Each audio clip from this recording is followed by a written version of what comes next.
रहता है सिर्फ एक ही कमरे में आदमी, रहता है सिर्फ एक ही कमरे में आदमी, उसका गुरूर रहता है बाकी मकान में। महशर भाई जिंदाबाद।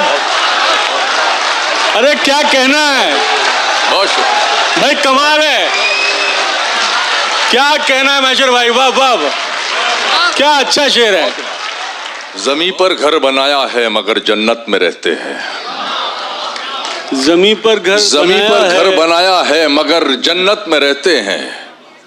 हमारी खुश नसीबी है कि हम भारत में रहते हैं।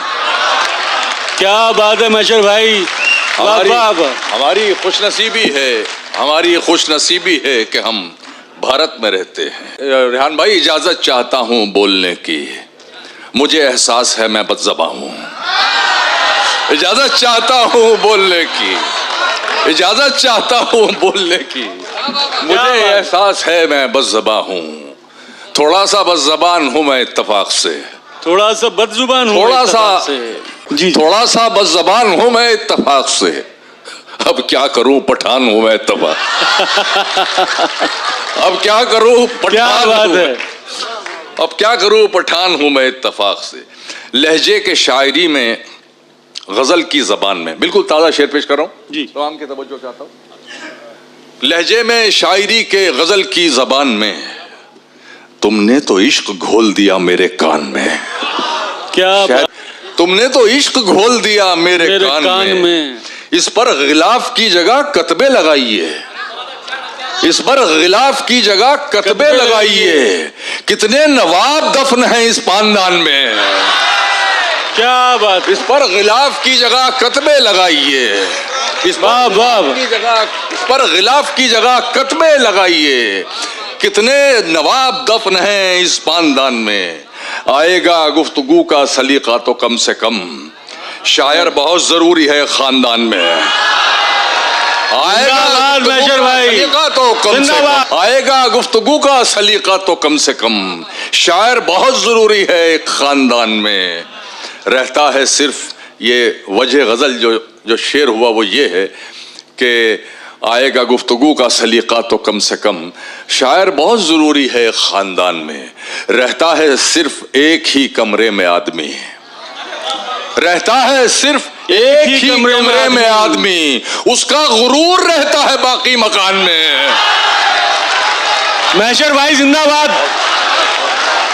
अरे क्या कहना है, बहुत शुक्रिया भाई कमाल है, क्या कहना है महशर भाई, वाह वाह, क्या अच्छा शेर है। बहुत शुक्रिया, मंगल नसीब साहब मुझे दाद दे रहे हैं सर। क्या बात है सर, क्या कह रहता है सिर्फ एक ही कमरे में आदमी, उसका गुरूर रहता है बाकी मकान में, उसका गुरूर रहता है बाकी मकान में। तू मिला तो इश्क के अरमा मुकम्मल हो गए, हाय हाय, तू मिला तो इश्क के अरमा मुकम्मल हो गए। वैसे इसमें मुझे कोई शक नहीं है आपकी समातों पर, आप उर्दू अदब वाले लोग हैं। इसमें लफ्ज़ है मुकफ़ल, इसे लॉक्ड।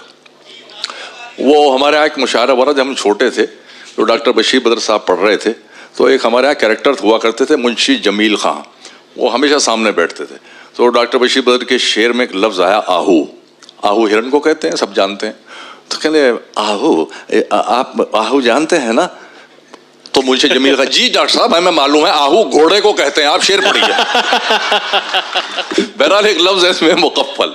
तू मिला तो इश्क के अरमा मुकम्मल हो गए, दिल के दरवाजे हमेशा को मुकफ़ल हो गए, दिल के दरवाजे हमेशा को मुकफ़ल हो गए। गुदड़ियों में लाल होते हैं ये साबित हो गया। मुहावरे का इस्तेमाल देखिएगा, गुदड़ियों में लाल होते हैं ये साबित हो गया। टाट के पर्दे तेरे जलवों से मखमल हो गए। क्या बात, गुदड़ियों में लाल होते हैं ये साबित हो गया। वाह वाह, टाट के पर्दे तेरे जलवों से मखमल हो गए। दिल में उगाई हैं इतनी उलझनों की झाड़ियां, दिल में उगाई हैं इतनी उलझनों की झाड़ियां, तेरी यादों के जो बागीचे थे जंगल हो गए, तेरी यादों के जो बागीचे थे जंगल हो गए। हमसे क्यों लिपटे अचानक तेरी दिलचस्पी के सांप, उर्वशी जी, क्यों हमसे लिपटे? क्यों लिपटे अचानक, ये आपकी नजर नहीं है, तवज्जो चाह रहा हूँ, हमसे क्यों लिपटे अचानक तेरी दिलचस्पी के सांप, नजर करते हुए नीम सोचना के भी ये पड़ेगा। पेड़ आखिर कब से संदल हो गए। हमसे क्यों लिपटे अचानक तेरी दिलचस्पी के सांप, क्या बात है। नीम के ये पेड़ आखिर कब से संदल हो गए, एक ठहरे हुए तालाब में हल